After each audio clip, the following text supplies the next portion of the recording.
Yeah, right. Let's get started, guys, without any further ado. Before that, a quick formal introduction on my end. My name is Mohammed Shoaib, and I'm a cybersecurity trainer certified from EC Council. EC Council is the leading organization for cybersecurity domain certifications. Okay, and the demo that we have today is on the first foundational course called Certified Ethical Hacking. Okay, and the version of this course that is running at the moment is version 11, the latest one. Okay. So again, before we get started, this is a common question that I usually ask students, again, to understand their perspective on this topic. So again, guys, don't worry, even if you don't know the answer, or if you're not sure about it, still just try to initiate, and let's keep the session a bit interactive and fun rather than just keeping it one-sided. So a quick sample question, like, according to you, in your perspective, what do you think hacking is? Anyone? Again, guys, don't worry, I am not asking for any definitive answers or exact to the point answers. Whatever comes to your mind, okay, whatever you think hacking is, please let me know. Anyone?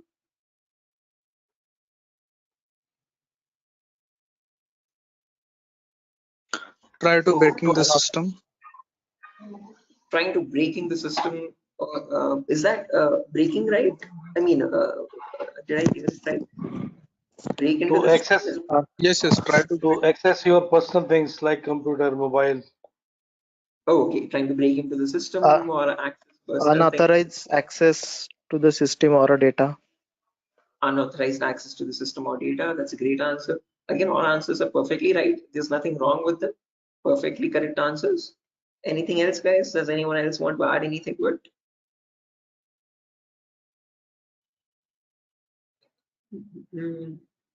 Right, perfect. No worries, guys. Thank you so much for those answers. Those are exactly right. There is nothing wrong with them. Okay, but if I had to just add upon that hacking, that definition, I would add it as hacking is the procedure of trying to gain access to information systems. Okay, these information systems could be anything. They could be from as small as a mobile phone to as big as a web application server or a database or the cloud organization as well. Okay, and this is done without the permission or without the consent and knowledge of the person owning those systems. Okay, so if those systems belong to a third party person, that person does not know that someone is trying to gain access to their information or the data. Okay, and this is usually performed by hackers for their own benefit. So once they get access to the systems, they can steal the data, destroy the data, or sell the data as well to other third party vendors. Okay. Now, depending on this definition, we easily understand that hacking is a malicious job. It is a criminalistic task. If it is such a bad thing to do, why do we have a course called ethical hacking? Is the second question. Because ethical is something which is legal, which is allowed. And how can it stand beside the word hacking, which is completely contradictory? So to define ethical hacking, on the other hand, this is the procedure of trying to find vulnerabilities. Okay, a vulnerability is nothing but a flaw or a loophole in the information system. So usually manufacturers might make mistakes somewhere here or there in the coding of the application. Okay, so that gives rise to something known as weaknesses in the information system, or in technical terms, it is also called as vulnerabilities. Okay, and this vulnerability finding, or the process of trying to find these vulnerabilities, is done with the consent and permission of the organization. Okay, so this is done in order to report it back to the target, okay, or to the authority, so that they can apply the appropriate patch for it. And once a patch is applied, that vulnerability is closed. It closes the doorway for the hacker to cause any harm. So thereby, with ethical hacking, we're trying to increase the security of the organization rather than cause any harm. Okay, so that is the main difference, guys, between hacking and ethical hacking. Where in hacking, we are trying to find, again, the hacker tries to take advantage of those vulnerabilities and tries to get information access. But in ethical hacking, you're trying to find those vulnerabilities, you're trying to report them back to get them patched so that you can increase the security. Okay, so I hope these two definitions are clear, guys. Again, if you have any questions, or if you have any queries, or if you want me to repeat something, please do not hesitate to let me know. Okay, feel free to interrupt me at any certain point. Okay, so now, depending on these two definitions, guys, of hacking and ethical hacking, we can categorize the types of hackers. So basically, there's three types. There's someone known as a black hat hacker, a gray hat hacker, and a white hat hacker. A black hat hacker can also be termed as a cyber criminal who performs hacking for his own benefit, okay, or sometimes even just for fun, without asking for consent. On the other end of the scale, we have the white hat hacker. Okay, white hat hackers are also known as ethical hackers or penetration testers. These are the people who abide by the laws and policies of the organization, and they work hand in hand with them to find the vulnerabilities and report it back. They do that so that they can secure the infrastructure rather than causing any harm. Now, in between, there's a third category, also known as gray hat hackers. Now, from the name itself, you can figure out they have some qualities of the black hat hacker as well as the white hat hacker, hence a mixture. Okay, so like a black hat hacker, they don't ask for permission before finding the vulnerabilities, but once they find the vulnerability, they report it back to the organization. Okay, and that is done in return for a bounty. A bounty is nothing which benefits them. It could be a financial reward or a reputational reward, anything which benefits them or their careers. Right. Now, all these three types of hackers, whether it be a black hat hacker or a gray hat hacker or a white hat hacker, they perform hacking or ethical hacking in a certain number of steps. Okay. And those steps collectively are called as hacking cycle or cyber kill chain. Okay. Now let me list those steps out one by one so that you can have a clear picture of what the whole course is about, and then we'll briefly discuss about all of them. Okay, so you can ask your questions regarding those. Okay, so the first step that you perform in hacking cycle or cyber kill chain is known as information gathering. Now, certain organizations term this step in different names. They can also call it as reconnaissance or footprinting. Second step is known as scanning. It can also be referred to as enumeration. Third step is gaining access. Fourth step is maintaining access. And the last step is known as reporting or clearing traces. Now, the reason I've specifically mentioned "or" in the last step over here is because that is where it makes all the difference between the white hat hackers and black hat hackers. If you're a white hat hacker or an ethical hacker, you would perform the first 4 steps and then you would generate a report with all the vulnerabilities and the solutions for that and submit it to the organization. But if you're a black hat hacker, obviously you're not going to submit the vulnerabilities, but you're going to take advantage of them. You're going to attack the system, get access to the data, steal the data, and then remove all the evidences, which is nothing but clearing the traces or removing the footprints. Okay, so any questions or doubts, guys, up to this part before I proceed further into the technical part? Any queries or any confusion at the moment? Again, guys, I hope the audio and video is fine. Any issues with my audio or video? Okay. What is this enumeration, sir? Again, yeah, we'll be coming to that, guys. We'll discuss each of these steps one by one so you have a better understanding of what all of them are. Okay, at the moment, until now, here there are no questions, right? Because I guess there's some issues with the audio or video. Some people are exiting and rejoining again. Any issues, any technical issues with my audio or video at the moment? Okay, perfect. Sir, your voice is breaking. Oh, my voice is breaking. 1 second, guys.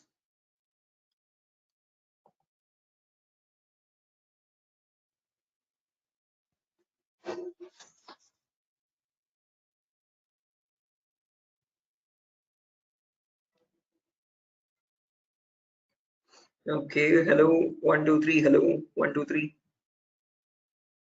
Now it is Guys, okay. it's okay, right? Right, perfect. Clear, sir. Right, let's proceed now, guys, and understand each of these steps one by one so you have a clear picture of what they are.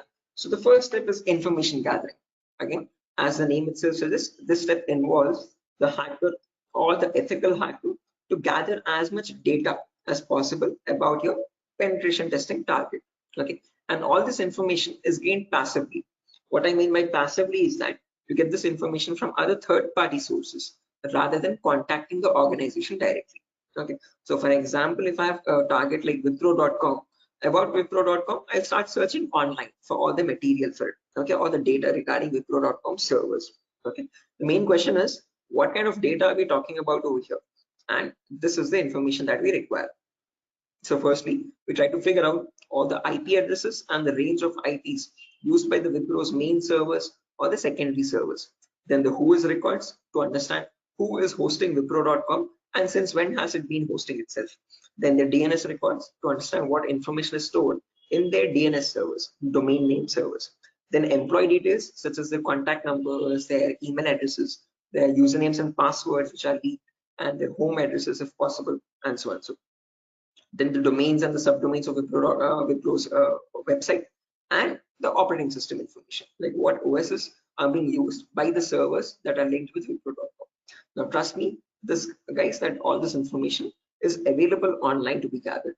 So if I show you a very basic example, let's say if I wanted to find the DNS records for Wipro's organization, all I have to do is go to the browser, and in the browser I can search for a website called DNS Dumpster. This website is available for free for anyone to access. You can click on the first link, and over here you can just search for Wipro.com, and you can click on search, and now this is going to fetch and give you all the information about the Wipro's DNS servers. So first things first, it tells you where the Wipro servers are being located on the geolocation map. So it tells us that there are 4 DNS servers for Wipro. As you can see, these are their host names, exact host names, and these are the exact public IPs. These IP addresses are very important for a hacker or an ethical hacker to proceed with the further steps of scanning and enumeration. Okay. After that, we can see that there's the host record telling us what are the Wipro servers IP addresses and subdomains IP addresses. So this is the main Wipro.com server, which is being hosted on the IP 66.7.148.227. Again, this information is very relevant for a hacker or an ethical hacker to proceed further. Further down, you can also see it also gives us the complete network topology. So this is how Wipro servers are connected to one another, and we have the whole network topology with the host names and their IP addresses. Okay, so this is basically whole Wipro's organization main server data. So again, this data is readily available, guys, for anyone to be accessed. That is not the vulnerability. Wipro themselves manually give out this data so that everyone around the world can access their servers. If this information is not given out, not many people will be able to access Wipro services and the website. Okay, the giving out of information is not wrong over here, but not checking if the information that you're giving is secure or not is the vulnerability. Okay, so we have to see that whatever Wipro is disclosing, all these servers one by one are completely secure. Okay, after information gathering is done, then we go to the next phase, which is known as scanning or enumeration. Now, one of you asked me what scanning or enumeration is. This is nothing but trying to get some extra information about the target by making active connections. What I mean by active connections is that you will directly connect to Wipro servers, and from them you will try to fetch the information. Okay. Similarly, when we talk about enumeration, that is about gathering as much information as possible about all the services that are running on the target organization. So in a Wipro's organization, you might have DNS servers, DHCP servers, SNMP servers, Telnet servers, SSH servers. These are the multiple servers, multiple web servers, or multiple other organizational servers. So about each of that server, you need to get information, like what version of services are they running and what applications are they running. So enumeration is trying to gather information about all the servers one by one by making active connections with them. Okay, so you're directly going to ping those servers and you try to fetch the information from them directly rather than contacting any third-party organization. Now, when we talk about scanning or enumeration, there are 3 types of them. There's something known as network scanning, then port scanning, and then finally vulnerability scanning. In network scanning, we can try to figure out on the target network what all devices are active. Okay, so what operating systems are they using, what servers are available, what client operating systems are there. So trying to understand what all devices are they using, IDS, IPS, routers, switches, what all devices are there.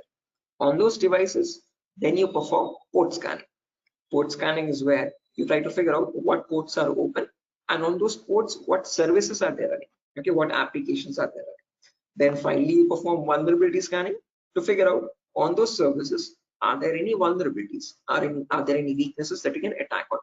So during this phase, we'll be using 2 important tools called Nmap and Nessus. So if I just search for enable Nessus over here, this is the tool that is used in organizations as well. So if I click on the first link, as you can see, this is Nessus Professional. If I click on buy, it's around $4,000 for 1 year subscription. Okay, quite an expensive tool, and this is the same tool that is used in real-time scenarios. So we'll be working on the same tool in our classes as well. We'll try to understand how to use this tool and how to run or perform vulnerability scanning. The reason why I'm showing you all this is just to make you understand that we will be using real-time scenario tools. Okay, whatever is used in organizations at the moment, we are up to date with those tools. Okay, after if I show you example, as you can see, I have the NSS installed on my system over here. I'll show you how you can install on your system as well, and you can see you can perform various types of scans, and once you scan a system, it shows all the vulnerabilities one by one, the critical vulnerabilities or medium vulnerabilities, information based vulnerabilities. Again, don't get too confused, guys. We'll again learn how to understand this report. What are these vulnerabilities? What are these different levels of vulnerabilities? We'll understand all that. Okay, but basically NSS is a tool which can perform network scanning or port scanning and try to understand what vulnerabilities are there on each and every system. So this is an automated tool. We learn how to perform automated testing and get a report from it. Once you get a report, you need to perform manual testing also. Okay, and that is nothing but our next phase, which is gaining access. Okay, so this is a huge concept. It covers a vast variety of topics, guys. We'll discuss them one by one. Okay, so the first topic that we'll be learning in gaining access is system hacking. So in system hacking, we'll understand how we can crack or bypass a Windows operating system password. So if you have Windows 7 or Windows 8 or Windows 10 or Windows 11, does not matter. Okay, whatever operating system you have, how do we crack that operating system? How do we get the information about their passwords?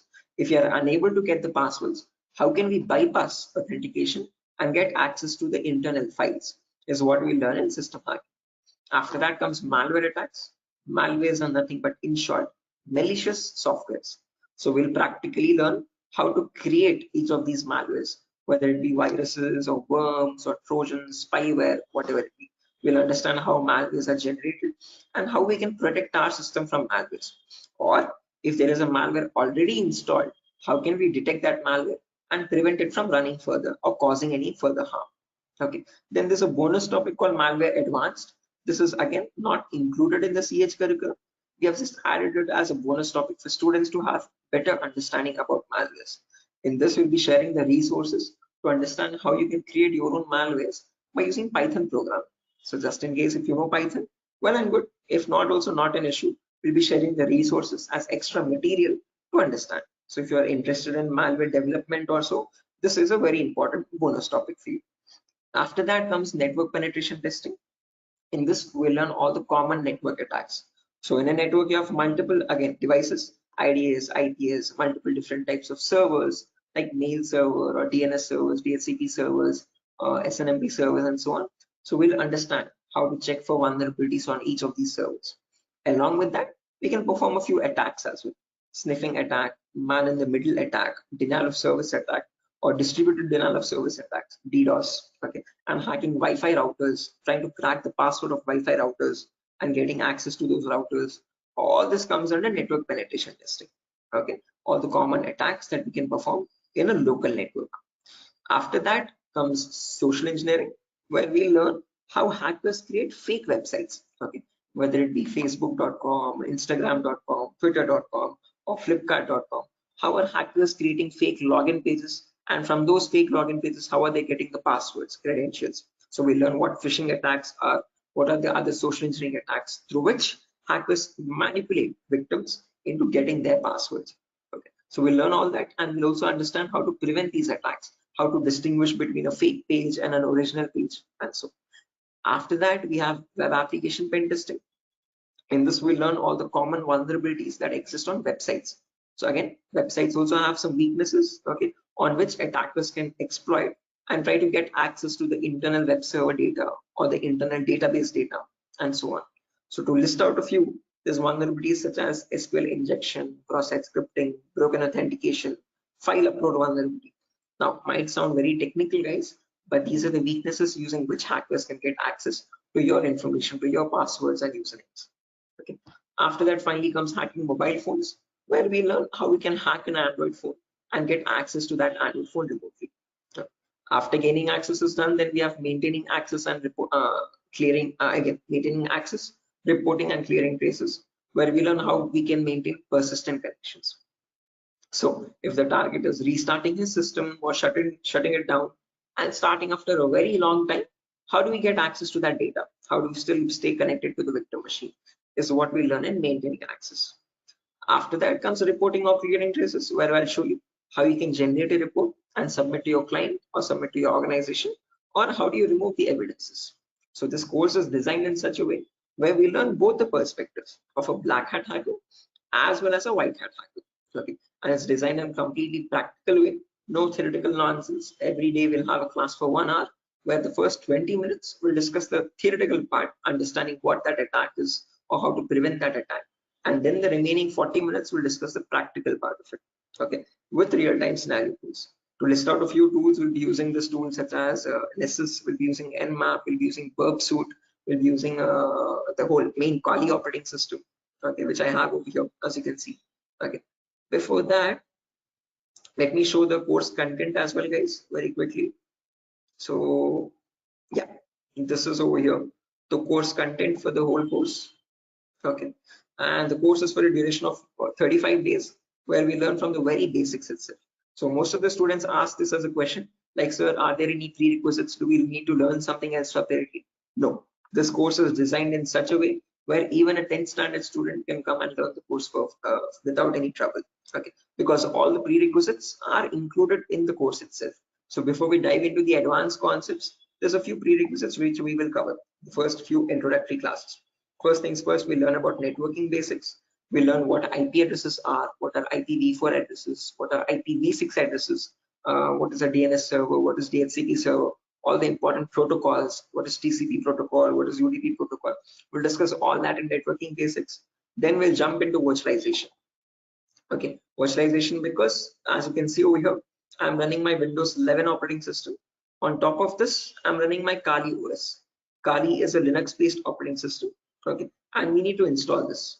The reason being, this comes pre-installed with all the penetration testing tools. So for information gathering, web application attacks, password attack, Wi-Fi attack, all these tools are available in Kali Linux.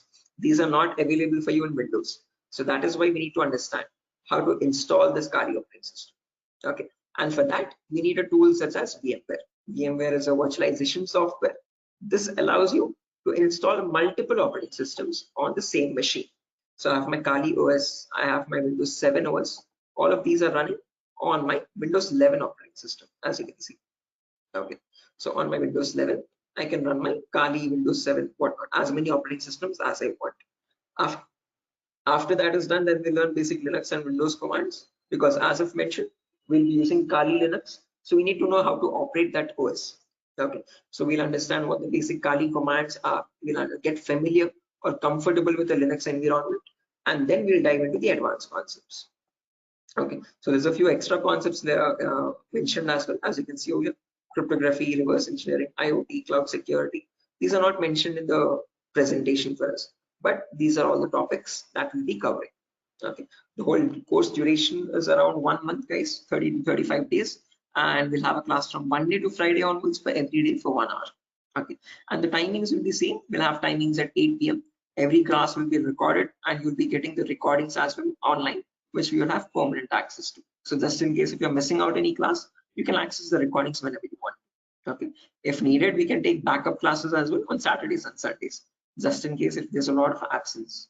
Okay, so yeah, that's that, guys. A quick introduction on what the course is and how long the duration of the course is. If you have any questions, you can shoot at me right now. Please let me know, guys. Any queries, anything that you want me to repeat or so. Can you hear me?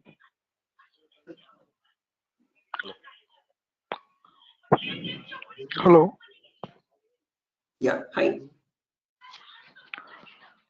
Sir, why we use that websites that you show before this PPT? Sorry, Yogesh, I didn't get your question. Can you please repeat?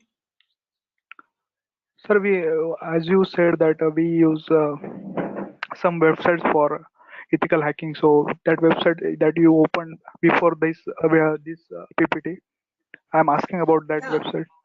the DNS dumpster website, as you can see over here. This is for information gathering, trying to gather information about any certain client. So before we perform hacking, it's very necessary that we know all the data about that organization or the data about that target. So in order to get that data, we have to visit these third-party websites. Okay. Sometimes your organization might not give you that data sufficient for us. Okay.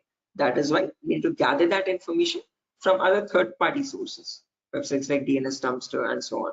Okay. The more the data you have, the more possibilities you have to attack the system. Okay. The more attack vectors you can find or possible paths you can find to attack the system. Okay. So that is why it is necessary to access these websites and get the data about our target from these websites. Okay, okay, so understood. Right. Any other questions, guys?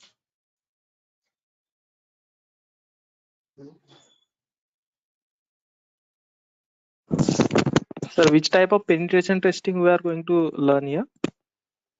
Again, CEH is a very comprehensive course, guys. We're not going to be going into any advanced level penetration testing, but we will learn all the kinds of, whether it be web application pen testing or network penetration testing or system hacking or Android pen testing. We'll be covering the basics of all of them.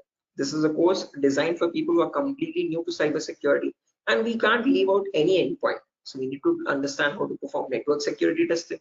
We need to perform web security testing, Android security testing as well, and Windows or Linux security testing as well. So we'll be learning all of them one by one. Okay, we'll be covering each and every endpoint that is left, as you can see over here in the course content. Okay, but as I've mentioned, we won't be going in depth of all of them. We'll learn how to check for security vulnerabilities, basic vulnerabilities, and how to remediate them, how to remove those vulnerabilities. Okay, if you want to learn about any advanced after CEX is done, then you can go with advanced courses such as web application pen testing for bug bounty. This course is specifically designed only for website security testing. So in this, we'll be going with OWASP Top 10. Okay, this is an organization which gives you the list of necessary vulnerabilities that you have to test for, and this course only focuses on web applications, nothing else. Okay, so after CEX is done, then you can choose a specific domain, and depending on your interest, you can choose your specialization. Okay, whether it be website security or Android security or network security or cloud security and so on. So Okay, sir. Thank you. right. Any other questions, guys? No, sir. Right. Okay. After So course completion, certification provided. yes, if anyone is interested in writing the CEH certification as well, we provide support for that also. There's complete pass guarantee. So I usually handle the certifications myself. So if you're planning on writing a So this is certification, job guarantee. this is what? Sorry. Job guarantees. Sorry, I didn't get you guys. Can you please repeat that? Hello. After this course is job is. He's asking Oh a yeah, placement yes, assistance. job assistance. Again, guys, at Durga, you're not going to be providing any confirm guarantee that we'll be placing you in an organization, but we'll be sharing your resume once you forward it to our consultancies. Okay, so in the price of 8,000 rupees, we are only including the course content with the course completion certificate. And if you're planning on writing a certification, we will give you certification support as well. Okay, so at that price of 8,000 rupees, we are not in contact with the complete job placement facility, but we do have few consultancies where we can give you your resumes too. Okay, once you're done with the resume preparation, I'll be helping you out in understanding how to create a resume as well, depending on a cybersecurity profile. I'll be also sharing the common interview questions, and I have a few references as well to whom I can forward your resumes. Okay, and again, we will be giving you the interview calls, and you can start attending interviews over there. Okay, again, it depends on your skill set and your practice on how well you do the interview. So we don't guarantee anything, but we will definitely show you where you can start applying. If it's necessary, I can just give you one source now itself. You can, after your course is done, this is the common website that I usually suggest for students, jobs.null.community. This is a website only specifically for cybersecurity job roles. Okay, nothing else. As you can see, null jobs. This is the website. Okay, and these are all the different domains, and you can start searching over here. So if you're a complete fresher, just click on freshers or internships, and these are at the moment these are the available placements. Okay, so for internships, okay, if you're not into internships, you want a specific job role, you can start applying for VAPT, vulnerability assessment and pen testing. These are the ones at the moment for cybersecurity. After the course is done, you can start applying over here also. So this is one website that I suggest to most of the students once the course is done, to start applying for jobs. Okay. So again, how well you do, it depends on your skill set and your practicing, guys. Okay. And this website is specifically only for cybersecurity jobs, nothing else. Okay. Any other questions, guys? No, sir. Thank you. Right.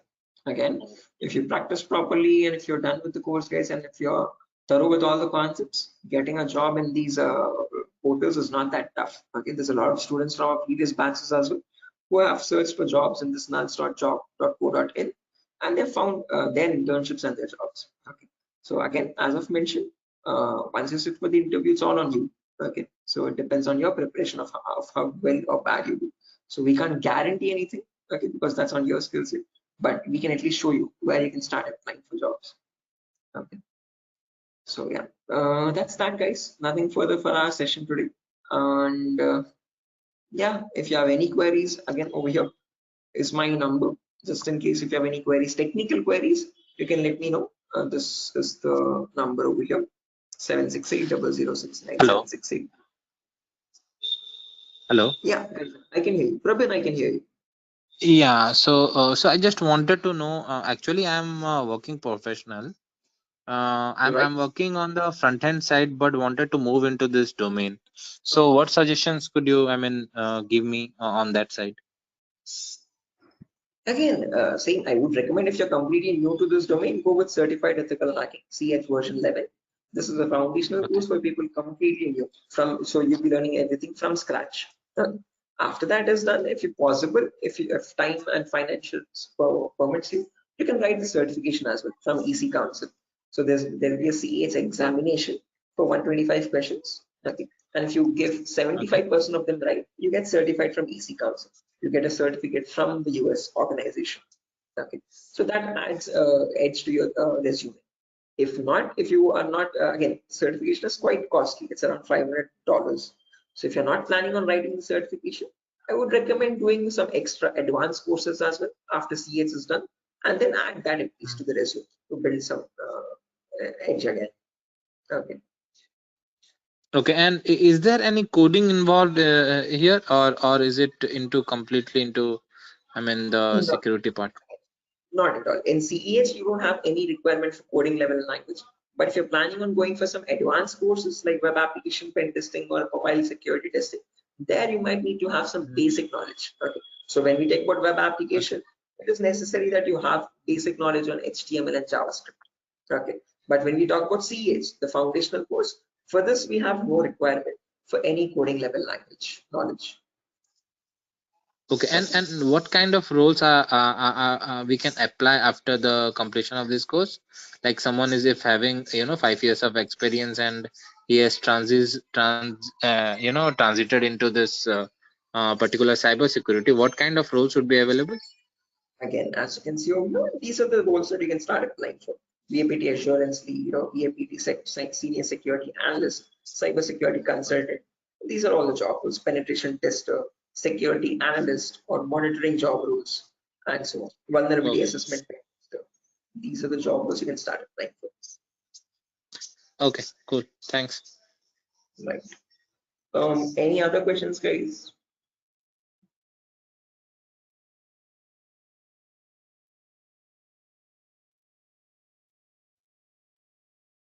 Right. Assuming there's no more questions, guys. So yeah, that's that for a session. Nothing further. Again, we'll be starting the course from Monday onwards, guys. Tomorrow and day after tomorrow, we'll be having the same demo. So just in case if you have joined late also, you can join tomorrow as well at the same time. And if not, you can directly join the course on Monday. Okay. If you have any further technical queries, guys, here's my contact number as I've mentioned already. Although if you have any queries regarding the course date or again course fees regarding that, you can contact the institute. Okay. So yeah, that's that, guys.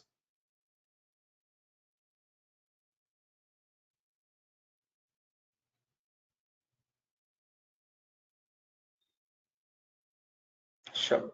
So I'm gonna be exiting, guys. I hope you have enjoyed the demo.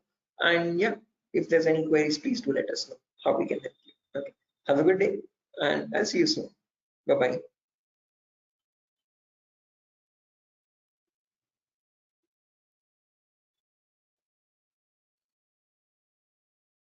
Thank you, guys. Thank you.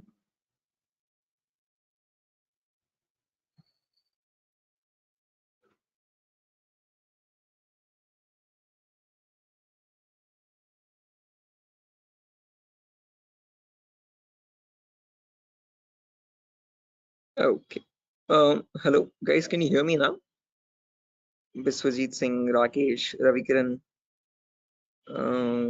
Maman, Shiva, Sujata. I hope I'm audible now, guys. Yeah, Biswajit. Can you hear me now? Yes, we can. Right, perfect. So let's just wait for 2 more minutes, guys, for the other people to join as well. And then we'll be starting the session.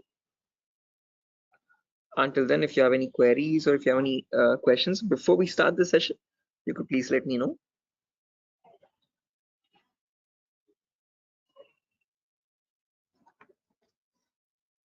So, Yes, I excuse can me, hear sir. you. Yeah. So is this the same demo was on Sunday? Yes, the same demo itself, guys. Oh, okay. I have attended on Sunday, so I thought it would be some different or what. No, it's the same demo, guys. I have a shorter version of that same demo. Again, we'll be starting the live classes, or the course is going to start from Monday onwards. So just in case we're planning on joining the course, you can join from Monday. The first class will be on networking concepts. Okay, thank you. Tomorrow as well, we'll have one last demo. So Thursday and Friday, today and tomorrow will be the last demo sessions, just in case if students have missed out the previous demos, they can join. That's one last chance for them. And then from Monday, we'll be starting the course itself. Yeah, okay. So just in case, guys, if there's anyone who has already attended this demo session, again, just a heads up, this is going to be the same demo. It's not going to be any different from the previous ones. Okay, this is just backup sessions or backup demos for people who could not join earlier. Okay. Thank you. Sure.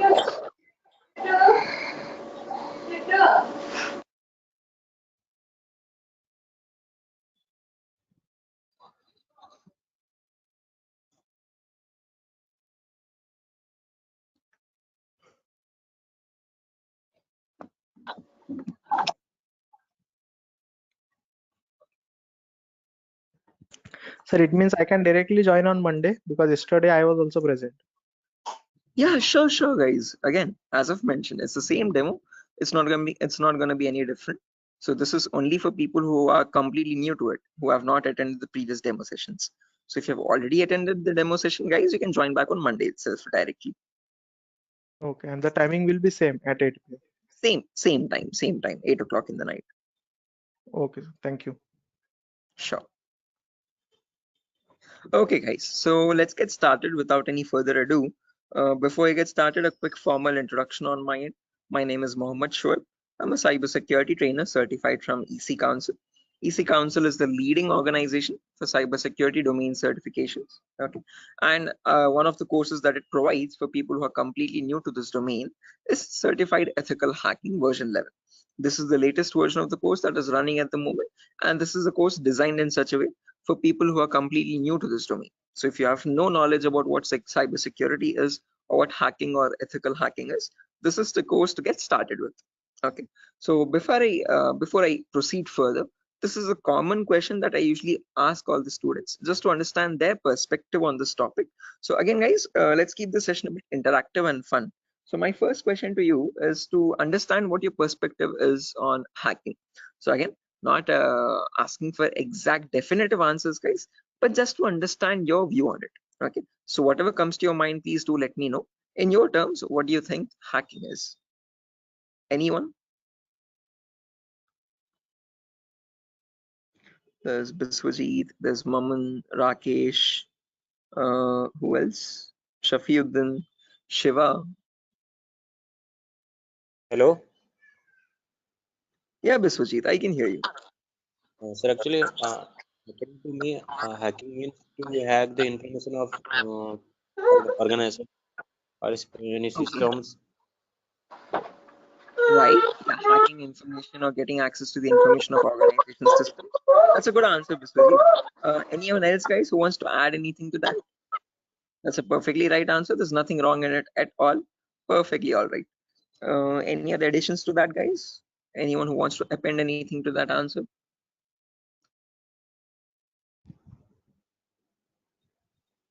Okay, no worries. Shiva, you were about to say something? Your mic was unmuted for a while.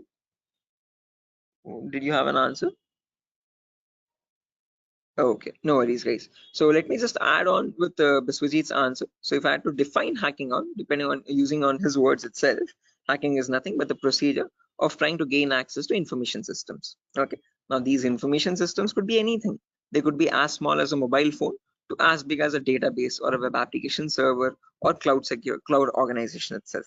Okay, and this gaining access to these devices is done without the permission and the consent of the person owning those systems.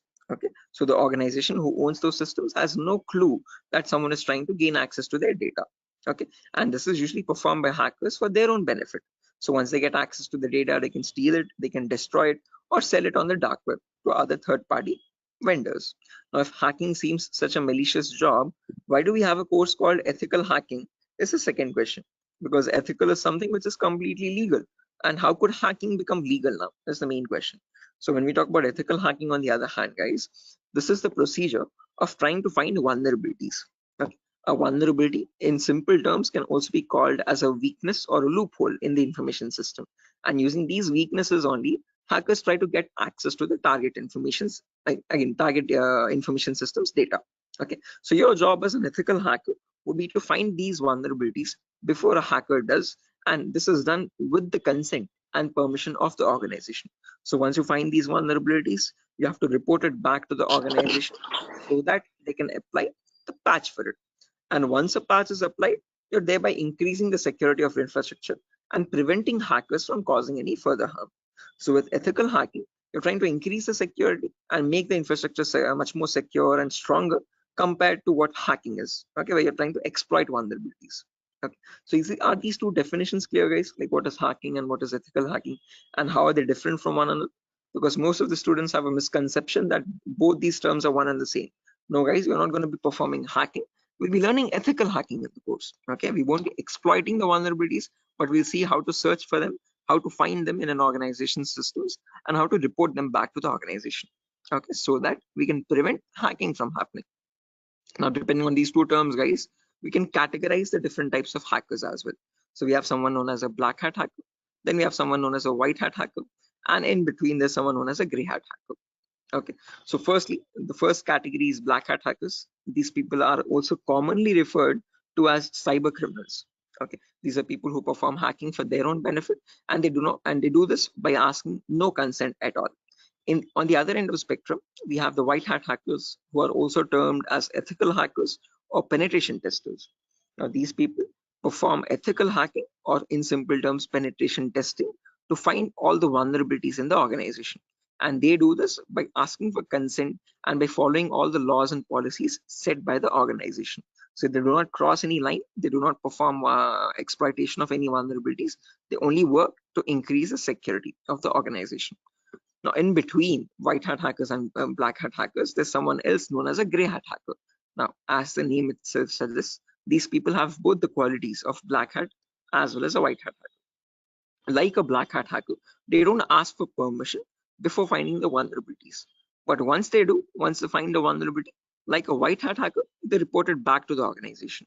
Okay, they don't take advantage of it, they don't exploit it and try to attack the system, but they report it back so that they can help the organization. But it's a give and take relationship, so it's a there's kind of a bargain over here. Okay, the catch is that these gray hat hackers ask for a bounty in return.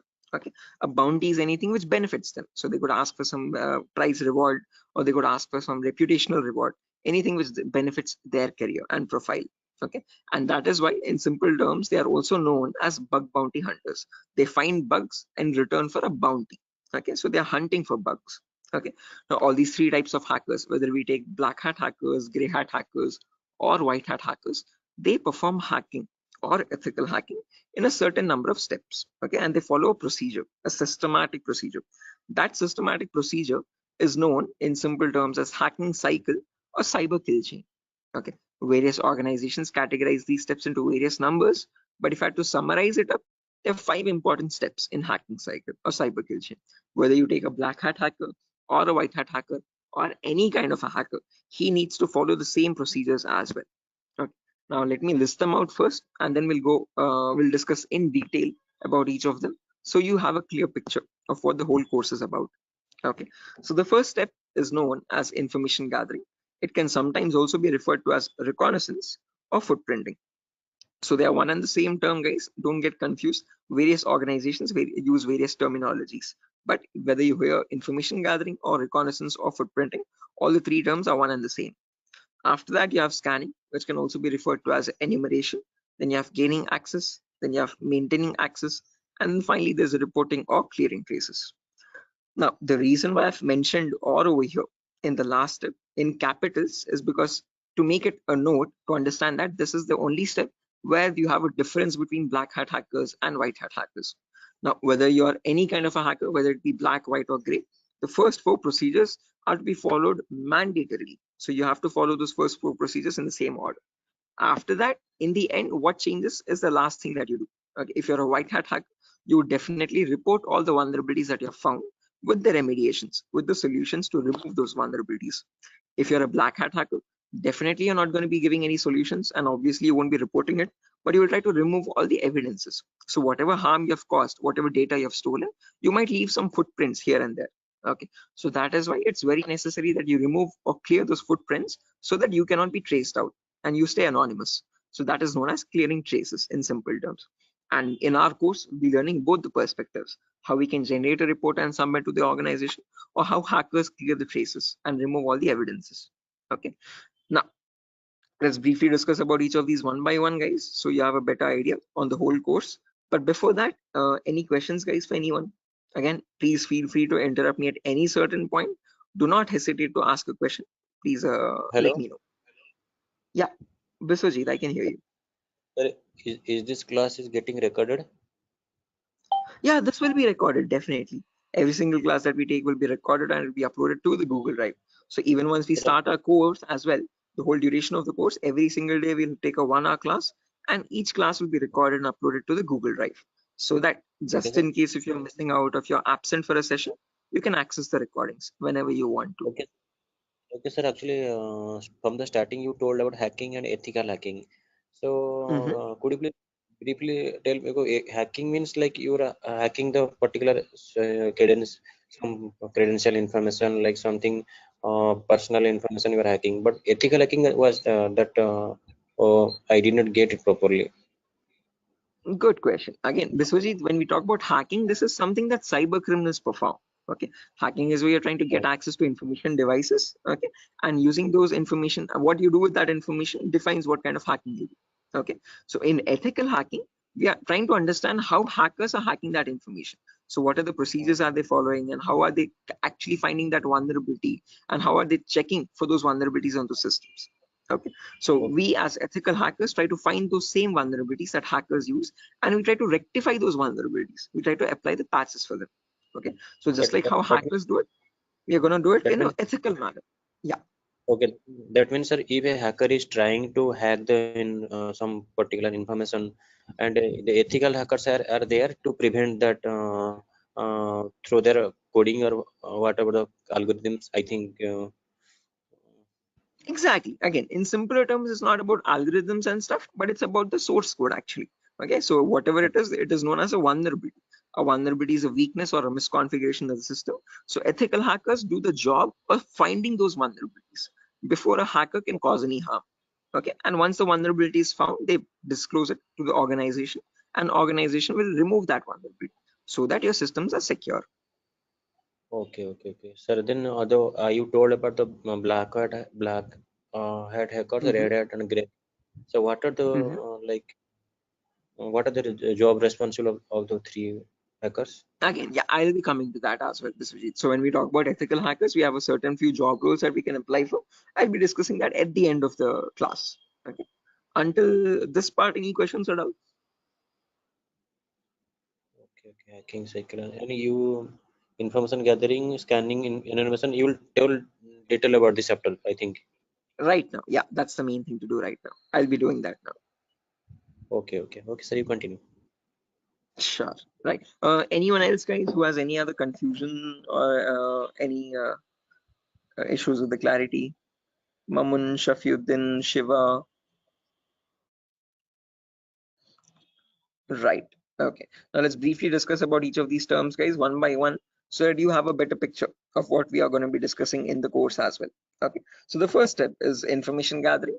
Okay. As the name itself says, information gathering is nothing but trying to gather as much data as possible about the target organization. So if we take our client, for example, Wipro.com, for the time being, we need to gather information about Wipro servers. Okay. Now the main question is, what kind of information are we talking about over here? And this is the information as follows. Okay, so we try to gather information such as the IP addresses or the range of IPs used by the Wipro servers, then the who is records to understand who is hosting Wipro's website, and since when it has been hosted, when was it last updated, when will it expire, then the DNS records to understand what data is stored in the DNS servers, then employee details such as the contact numbers, email addresses, usernames and publicly leaked passwords, and domain names of the Wipro.com, subdomains of Wipro.com, and operating systems. So what OSs are they using in their organization? So if I give you a very basic example, I can just go to my browser, and in the browser I can search for a website called DNS Dumpster. This is a common website that I usually show in the demo sessions. So if I search for DNS Dumpster, I get the first link. Now this is an example of information gathering. So you're trying to gather information about Wipro.com from other third-party sources. So right now in this step, we are gaining an information passively. What I mean by passively is that we are not contacting Wipro.com directly, but we're trying to gather information about Wipro.com from other third-party sources, such as DNS Dumpster. Now when I click on search, I can notice this gives me all the information about Wipro's DNS servers. Okay, so at the moment Wipro has 4 DNS servers with these host names and these exact public IPs. So these IP addresses are very important for a hacker or for an ethical hacker to proceed further in the further steps of hacking. Okay, after this information is given out, we can see the mail servers, we can see the DNS servers, we can see all the host records, which are nothing but the main servers of Wipro.com, the main domain name and the other subdomains, and their exact public IPs. Scroll down much further and you can see the whole complete network topology. So this is how Wipro's servers are connected to one another. Okay, so these are all the servers of Wipro. Okay, the main domain and all the subdomains, and the mail servers also, mail or DNS servers. Okay, so this gives us complete information of all the endpoints that you have to test for complete security of Wipro. Okay, now this information is given out by Wipro itself. It needs to be given out. It is mandated so that people can access their services. Okay, what that is not the vulnerability, guys. Giving out the information is not the vulnerability, but not checking if each of these endpoints are secure or not is the vulnerability.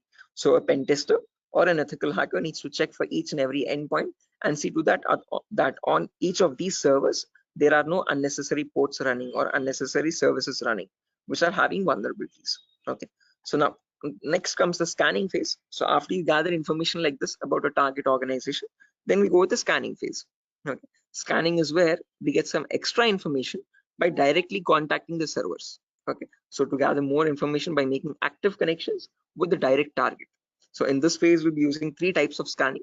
There's network scanning, port scanning, and vulnerability scanning.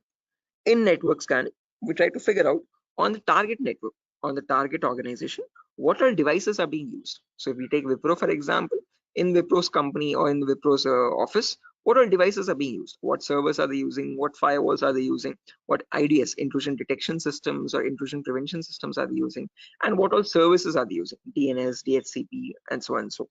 Okay, once we know that, then we perform port scanning to figure out all the services as well and their version details. So if they're using DNS service, what version of DNS are they using? If they're using mail services, what mail services are they using and what versions are they? Okay, finally perform vulnerability scanning to find the weaknesses on those servers. So if there's any application with an inbuilt weakness, or if there are any misconfigurations like weak password or default unnecessary ports open, all that comes under vulnerabilities. So we scan for vulnerabilities by using some automated tools. Okay, so if I go to the browser now, I can show you one of the very important tools, which is Tenable Nessus. So this is the same tool that is used in organizations, guys. As you can see over here, quite an expensive tool as well. If you click on buy, You can say it's around $4,000 or so for 1 year subscription, and we shall be using the same tool in our lab setup in our classes. So let me show you how the tool looks like. Admin password. Yes. So again, default password, default credentials, policies, scan templates. So this is how your Nessus tool looks like, guys. So this is capable of performing your network scan or port scan or vulnerability scan, and gives you the list of vulnerabilities. So once you perform a scan, it shows you in your network whatever devices are there, what vulnerabilities are there on those devices. So it categorizes the weaknesses on the system in 5 levels: information, low, medium, high, and critical. So if a company has any critical vulnerabilities, it means hackers can easily get access to their servers. Okay, so we'll understand how to perform vulnerability scanning, how to know if a system has any vulnerabilities, and if hackers can hack their organization so easily. Okay, if they can hack, how do we provide the solutions is also what we learn. Okay, after scanning is done, then we go with the next phase, which is gaining access. Now this is a huge concept, guys, covers a lot of variety of topics, and these are the topics as follows. Before I proceed further, any questions or doubts up to this part, guys, in information gathering or scanning?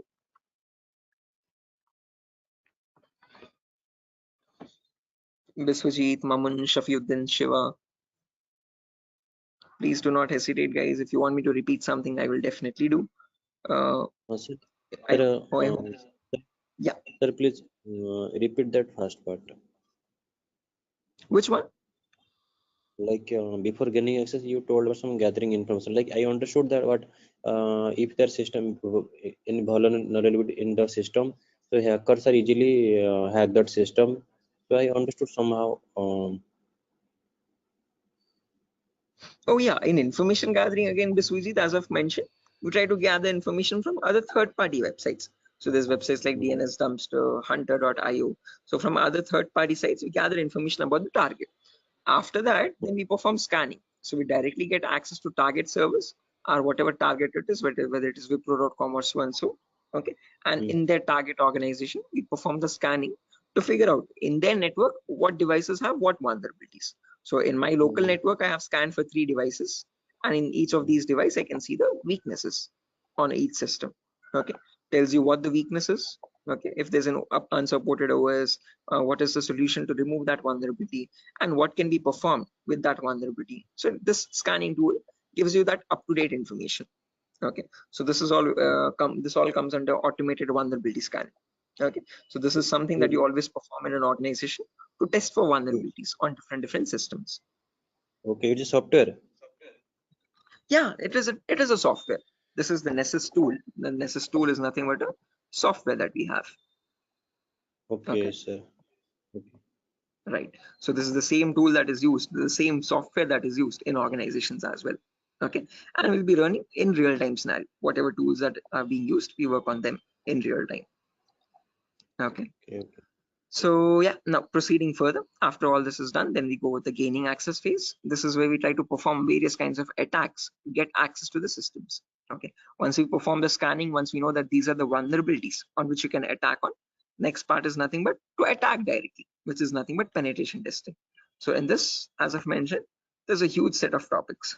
Okay, so let me discuss them one by one. So first topic that we'll be discussing is system hacking. So in system hacking, we learn how we can hack or crack or bypass a Windows operating system password. So whether it be Windows 7 or Windows 8 or Windows 10 or Windows 11, doesn't matter. How do we crack or how do we bypass the password is what we learn in system hacking. So if your system is password protected, how can you crack and understand what the password is in clear text? Or if you're unable to crack it, if it is too tough to crack, how can you bypass that password and still get access to the internal files is what we learn in system hacking. After that comes malware attacks. Malwares in simple terms are nothing but malicious softwares, and we'll practically know how to create each of these malwares. So people think that viruses are on the only malicious software is available on internet, but that's a misconception. We have multiple malicious softwares. We have viruses, we have worms, trojans, backdoors, spyware, rootkit, whatnot. There's tons and tons of malwares, and there's thousands and thousands of malwares added every single day. So we'll practically learn how to create each of these malwares and how to prevent our system from getting attacked by these malwares, or how to detect for malwares on our system. Then comes network penetration testing. Okay. in network pen testing, we learn all the common network vulnerabilities. Okay, so in an organization, in a local network, there are multiple services. There's DNS service, Telnet service, SMTP service, DHCP service. These are all the services or protocols used in a common organization. So we learn how to test for weaknesses on each of these servers. And after that, we'll also learn how to perform network attacks like sniffing attack, man in the middle attack, DOS attacks, or hacking Wi-Fi routers and cracking Wi-Fi router passwords. All this comes under network pen testing. Then comes social engineering, where we learn how to crack passwords from websites. Okay, so how do hackers make fake login pages, Facebook page, Instagram page, or a Flipkart login page, bank login pages? How do hackers get your passwords from these pages? Okay, how can they create fake login pages and send them to the victims and perform phishing attacks? All this comes under social engineering. Then finally comes web application pen testing, where we learn all the common website weaknesses. Okay. Is this useful for SOC analyst role? Yeah, Shafiuddin. We'll be discussing a very basic tool called Splunk as well. That is very important for your SOC analysis role. Okay. SOC is nothing but Security Operations Center, guys, just in case if anyone is confused. Okay. In SOC job roles, we usually see how to monitor and detect threats. Okay. Threats are nothing but attacks. Okay. So for that, we'll be discussing a very basic tool, a very important tool actually, but the very common tool used in SOC, which is Splunk. So this course was helpful for that as well. Shafiuddin. Okay, now after that, coming back to our topic, guys, as I've mentioned, we'll be discussing web application vulnerabilities, where we learn all the common website weaknesses. Now again, this might sound a bit technical, guys, okay, but these are a few common weaknesses that exist, such as SQL injection, cross-site scripting, broken authentication, file upload vulnerability, and so on. So these are the weaknesses that hackers use to get access to the web server, okay, or the databases in the backend. Okay, after that, we have hacking mobile phones, where we learn how to hack or crack an Android application phone. Okay, so how do we use Trojan attacks and get access to the Android phone remotely? Okay, after this is done, then we have two small topics, which are maintaining access and reporting or clearing traces. So this is the most important concept, guys, gaining access. After that, we need to know how to maintain persistent connections. So how do hackers maintain a connection even if the system restarts? Okay, is what is known as maintaining persistent connections. After that, we have reporting or clearing traces, where we'll see how to generate a report and submit to the organization. Or if you're a black hat hacker, how do they remove all the evidences? How do they clear the traces? Okay. Now, since not everyone is from a technical background or might not be from a technical background, we will discuss a few prerequisites as well. Okay. So the course is designed in such a way where you don't have to learn anything separately from outside. So if this is in a way to even a 10th standard student to understand this course in a simple and sufficient manner. Okay, so before we dive into all the advanced concepts, we'll be discussing these 4 prerequisites or 4 to 5 prerequisites. So first we'll learn basically what ethical hacking is, or how is it different from hacking. Then we learn virtualization. Okay.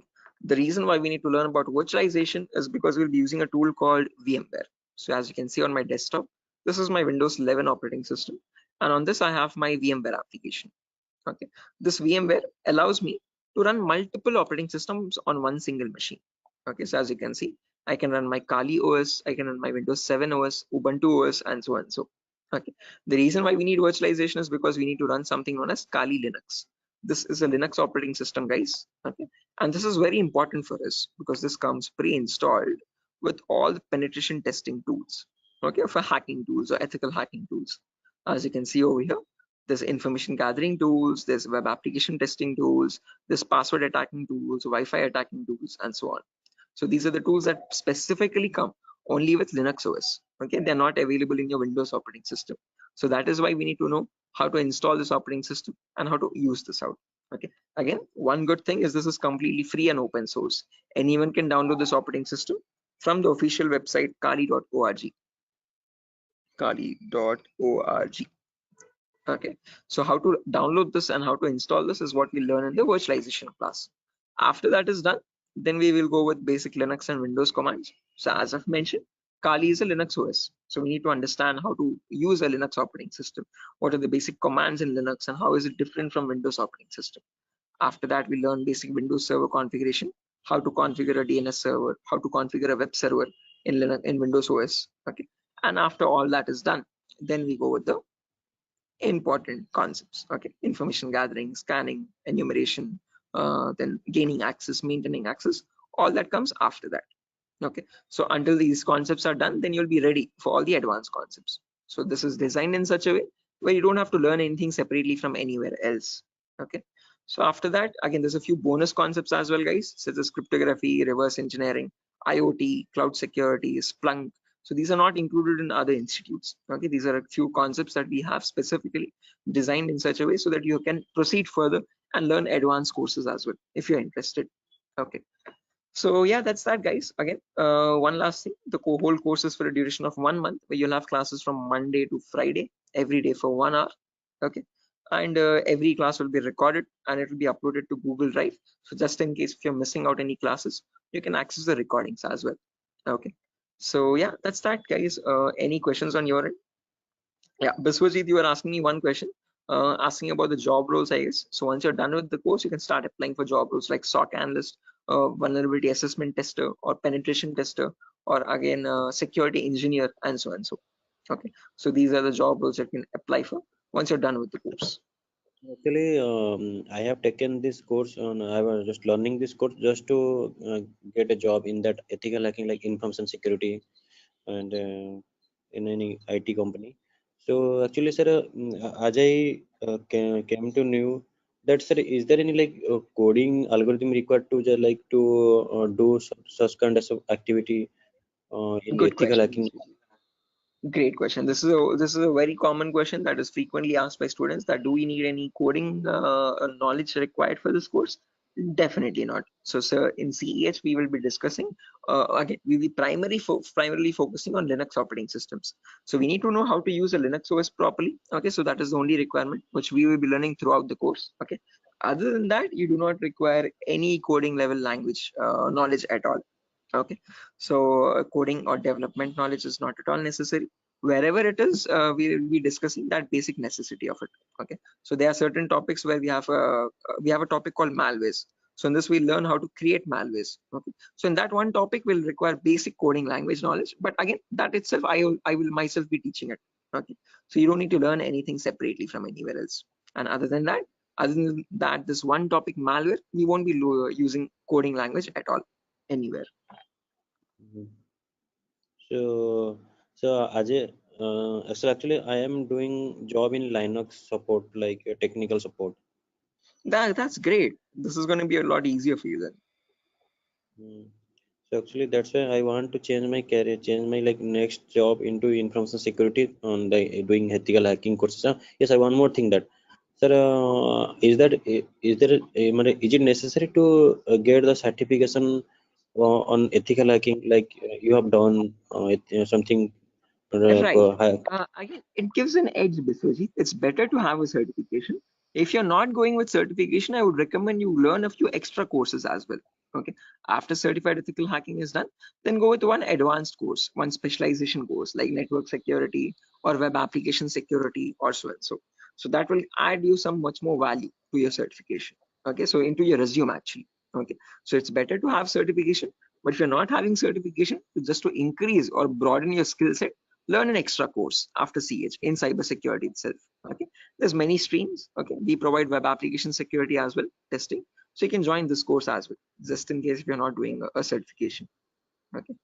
Okay. So after that, web application security is another course. Yes. Okay. Okay, sir. In this syllabus, sir, what we will learn totally, overally, what we learn, how much we can work in a company. Again, as I've mentioned, CH is the foundational course, so you'll be learning about all the endpoints. So you won't be focusing on one of them, but all the comprehensively all endpoints. So we'll learn network security also, we'll learn wireless security also, we'll learn Windows and Linux hacking also, we'll learn Android security also, and we'll learn web application security also. But in CH, one thing is you are going to be like a jack of all trades, master of none. So you're not going in deep, you're not specializing in any one of the fields, you're learning about all the fields.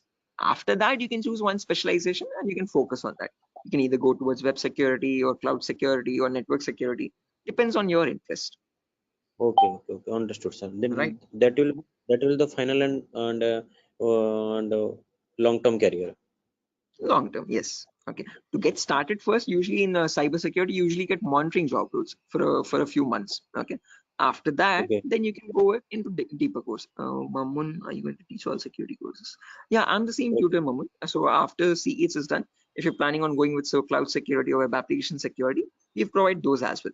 At the moment, mobile and network is not included, but just in case, since there's a huge boom, there's a huge requirement for web application. So that also I provide. Okay. Okay, sir.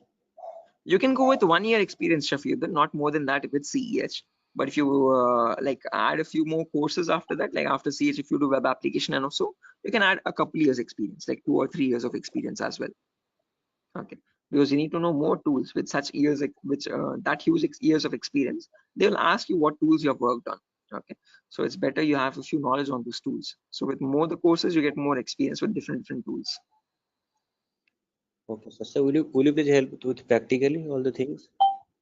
Again, the whole course. Oh, is it back-to-back training? Yeah, Mahmood. Again, after the CH is done, I usually take separate classes for web application students as well who are interested to join that. Okay, so that will be a back-to-back session directly. Again, yeah, coming back to you, Biswajit, you were asking me something. What was the question again? I forgot. No, actually, I was asking, sir, what, sir? Forgetting. Anyway. I forgot as well, but let me try to recollect. Does anyone else remember, right, guys, what Biswajit was asking? Practical, yeah, good question. So again, the whole course is designed in such a way where it is 20-40 ratio, guys. So out of all the 60 minutes that we have every single day, the first 15 to 20 minutes will discuss the theoretical part. The remaining 40 minutes will discuss the practical part itself with real-time scenario examples. I'm not going to be boring you with theoretical knowledge. Only in the demo class and only in the first few introductory classes we'll discuss theoretical concepts. Once we start from the information gathering, everything is going to be completely practical based. Okay, with tools that are used in real-time scenario. Are you teaching cloud security? Yes, I teach cloud security as well, Biswajit. Okay, but again, as I've mentioned, that is usually taken up after CH is done. Okay, so we'll discuss on AWS security and again, mostly on AWS itself. Actually, I wanna make my career into that like cloud security part. That's why I was thinking how much practical you will teach here and how much we can be skilled enough in this course, so that we can be confident enough while attending the interview. So, will you please discuss on about the some like mock interview questions and resume building? Definitely, I will help you. I will send you sample resumes as well to understand how to create a resume for a cyber security profile.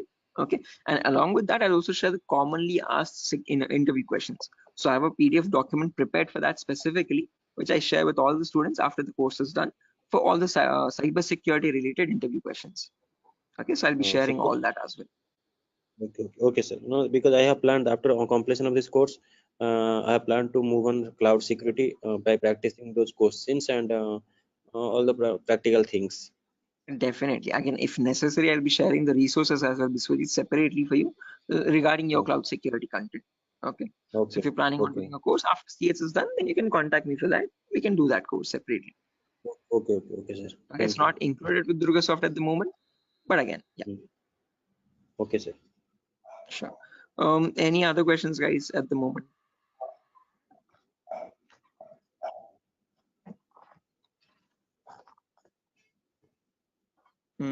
Okay, assuming there's no questions, guys, I'll be ending the session over here. And yeah, that was great interacting with you guys all, Biswajit, especially with you because you have asked a lot of questions. So I hope everything is clear and you have no more unresolved queries.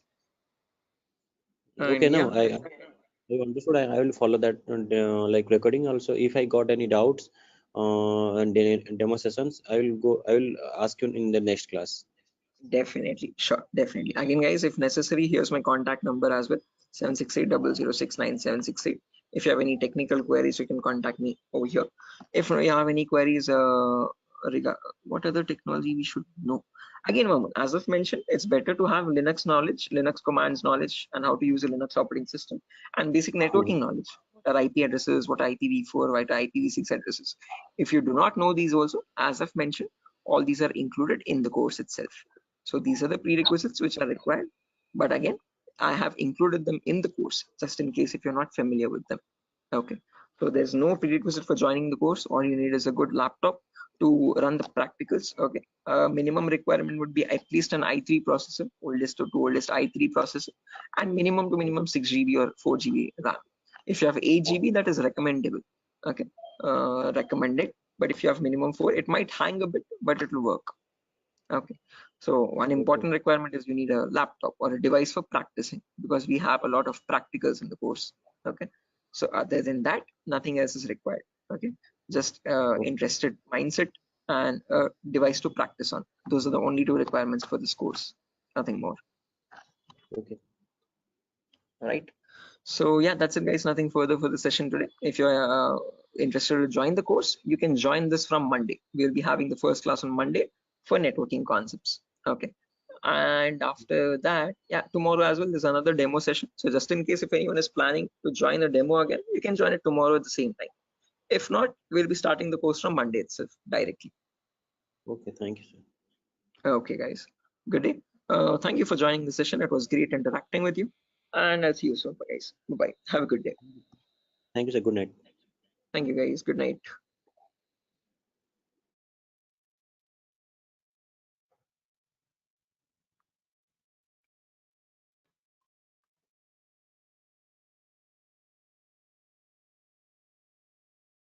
Guys, can you see the screen now? Yeah, I can see you now. Yes, sir. The Yes, it's Sujata, visible. Somat. Yes, sir, it's visible. Right, perfect. Thanks. Okay, how many people are there? Vikiran, Rakesh, Biswajit, Prashant, Shiva, Somat. Okay, perfect.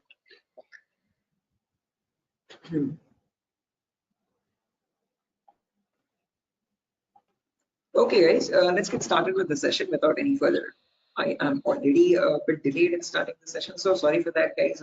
I was stuck in a work. There was an issue with a security vulnerability actually with one of the organizations, so I was stuck with that. But anyways, let's get started with our class today. With our first session today will be on basic networking concepts. Before I get started, any issue with my audio or video? Anyone? Is everything fine? Can I proceed with Yes, the sir. class? No, actually, we are getting some like noise. Kind Oh, of there's some issue. background. Yeah, Yes, they're we can call it not as a kind of. not clear, sir. 1 second. Thank you. 1 second. I'll just change my microphone. Just give me a second for that. Yes, yes.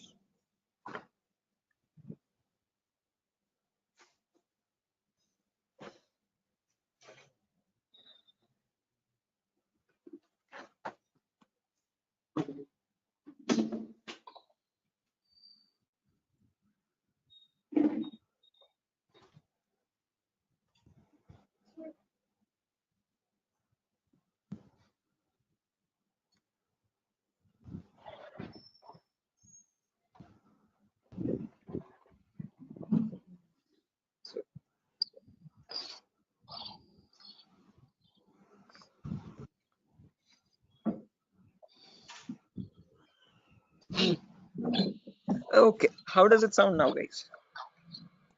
It is audible now. Yes, now it is It's clear. audible. Background disturbance, no kind of issues. Yes, yes. Perfect, perfect, perfect. Okay, guys. So let's get started without any further ado. So as I've mentioned, in today's class, we'll be going with basic networking concepts. We'll discuss what IPv4 addresses are. Okay. So before diving into IPv4 addresses, let's try to understand what a network is and what a host is. Now, these are very two simple words that you keep coming across every single day. Okay. A host is nothing but an information device. Okay. Any information device which is capable of communicating with other devices is known as a host. Okay. It could be a mobile phone, it could be a router, it could be a laptop, a personal computer, or any other device, an information device, okay, which is capable of communicating with other devices. Now, when you have such devices connected to each other, okay, which can communicate with one another, that forms a network. Okay, so a network is a collection of hosts which can communicate with each other and transmit data. Now, just like how we humans communicate with one another, we have our respective names. Okay, I can address you by your name, You can call me by mine, okay, and we can communicate with one another. We have our unique identities, okay. Similarly, these information devices as well have their unique identities, okay. So when they communicate from one device, when it wants to send packet to another device, it has a unique address for each device, okay, and on that address they communicate with one another, and that address is known as the IP address, guys. IP stands for Internet Protocol. This was built by the US military late in the 1950s or 1960s, okay, and there was IP version 1, IP version 2, IP version 3. All these were unsuccessful attempts. They were you could say experimental. What successfully worked out was the IP version 4, and we are still using that in today's world also. IP version 4 in simple terms is Internet Protocol version 4, okay, and that is what we'll be discussing about in today's class, okay. Anyone here who already knows about IPv4 addresses and who's familiar with these networking concepts? No, sir. Anyone? I'm not familiar, but I know the some, like whenever I was doing networking programming in college days. So since the networking, I know how to join the socket networking programming. I know some networking IP address, and also I've studied through MCA curriculum. So Right. Okay, perfect. No worries, guys. Just in case, even if you don't have any idea, we'll be going from the very basics, okay, from the binary itself, okay, to understand what these IP addresses are. Just as a information question, I just wanted to know if anyone was familiar. If not, also don't worry at all. Okay. So I hope you know why we need IP addresses, guys. IP addresses are nothing but acting as an identity for each device. Just like how we have our names, you can address me by mine, I can call you by yours. Similarly, devices communicate with one another depending on IP address. Okay. Now, how does this IP address look like? Okay. Our names have alphabets in them: SHOAIB, SIVA, Shiva, and so and so. But IP addresses are completely numeric based. Okay. Specifically IPv4. Okay. IPv4 are completely numerical or decimal addresses. Okay. It's a 32-bit address, first property. Now, what is a bit? A bit is nothing but the smallest data format. Okay. It comprises of either 0 or 1. Okay, and your IPv4 address is a 32-bit address. What I mean by 32 is that it contains 32 zeros and ones like these consecutively. Okay, and these 32 zeros and ones are divided into 4 equal parts. Each part is known as a octet. Okay, octa in the sense 8 bits. Okay, so you have 4 parts, it's 8 bits each. Okay, and each of this is known as a octet. In simple terms, it can also be called as a byte. Okay, and each octet or each byte is separated by a dot symbol. This is how computers know IP addresses to be like. Okay, this language is known as the binary language of zeros and ones, and your computers or information devices all communicate on binary language only. But for us humans, it's quite tough to understand binary. Okay, so we can calculate it now. If you're quite familiar, if you have some experience, you can calculate binary in your mind itself. But looking at it and understanding it's quite tough. Okay, so in today's class, we'll understand how we can convert any binary number to a human readable format, to a decimal number. Okay, decimal numbers are from 0 to 9. Okay, these are human readable, what we use regularly from day-to-day life. Okay, what computers communicate on is binary data. Okay, so today we'll understand how to convert binary data to decimal data and how we can range the IP addresses. Okay, before that, a quick introduction on data formats. As I've mentioned, 1 bit is nothing but a value of 0 or 1. When you combine 8 such bits, that becomes a byte. Okay, in simple terms, it can also be called as an octet. When you combine 1024 bytes, that becomes a kilobyte.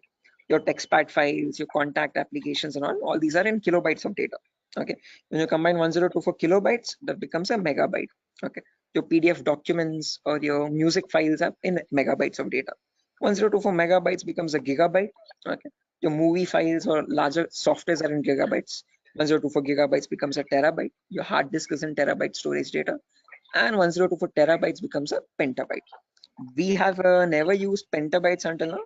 This petabyte data is usually used by cloud organizations. Okay, OneDrive, Google Cloud, blah blah blah. Okay, now let's understand how to convert this bit data or binary data into decimal data. Okay, so what I've done is I've taken down this first octet over here, 10101010, and I've written it down over here, as you can see, in an expanded format. Now to convert this, there are 2 simple methods. Method number 1 is there's two simple steps to it, not methods, sorry. Okay, there's one method only. okay, and with two simple steps. Okay, step number one is you write down the values from 2 to the power 0 all the way up to 2 to the power 7 from right to left. Okay, why specifically 2 to the power? Because this is binary data. You have only two possibilities, either a 1 or a 0. So first 2 power 0, then 2 power 1, then 2 power 2, then 2 power 3, then 2 power 4, then 2 power 5, 2 power 6, and 2 power 7. Let's write down the values for that. 2 power 0 is nothing but 1. Anything to the power 0 is always equal to 1. Okay, that is a mathematical rule. 2 power 1 is equal to 2. 2 power 2 is nothing but 2 into 2, which is 4. 2 power 3 is 2 into 2 into 2, that is 8. 2 power 4 is 16. 2 power 5 is 32. 2 power 6 is 64. And 2 power 7 is 128. Okay, now to convert this number, all you have to do is, just a second guys, let me open up Zoom so that I can draw on the screen. Give me a second.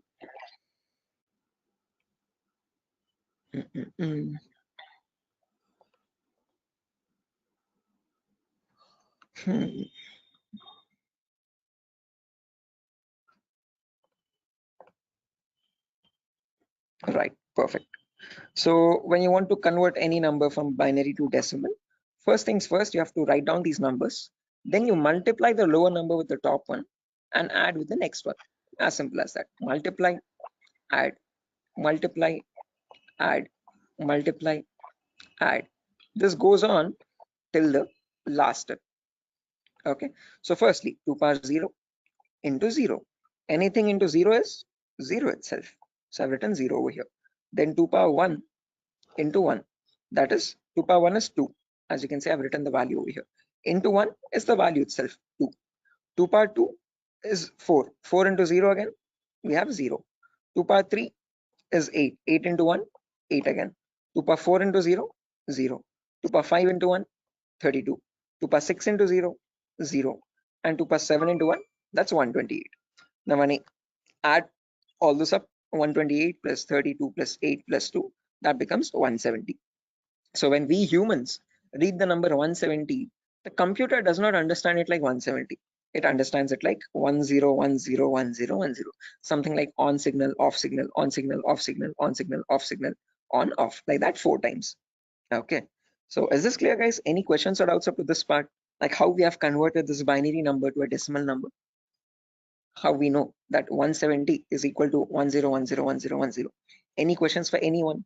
Again, guys, if you have any questions or doubts, please feel free to raise your hand or let me know. You can interrupt me at any certain point. Okay, no issues at all. If you want me to repeat a concept also, please do let me know. I will repeat it as many times as you want. Okay. So guys, any questions up to this part? How we have converted this binary number to a decimal number? Shiva, Sujata, Bharati, Tripti, Vidyadhar. Who else is there? Biswajit, Chaudhary, Prasad. Hello. Yeah, Biswajit. Sir, you spoke about binary to decimal conversion. Sorry, decimal to binary conversion. Am I right? No, binary to decimal. I've converted this Binary. number 10101010 to So decimal number 170. all the numbers was converted into binary as a decimal. All the binary number is converted into decimal 170. Right. This specific number 10101010. Okay. How did we do that? We wrote down these numbers 2 power 0 all the way up to 2 power 7. Multiply the lower number with the top one and add with the next one. Multiply and add, multiply and add, multiply and add. And that's how I got the final result as 170. So this 170 in binary is equal to 10101010. Right. Is this clear, Biswajit? Yes, I am clear. I know and I clear. Perfect. If everyone has understood this, guys, I have another number over here, as you can see, 01011010. Can everyone convert this value and give me the answer for that? Take your time. You have the table over here as well. Okay. And as I've mentioned, you need to multiply the row number with the top one. And just go with the next. Multiply and add, multiply and add. Okay. Take your time, guys, and let me know.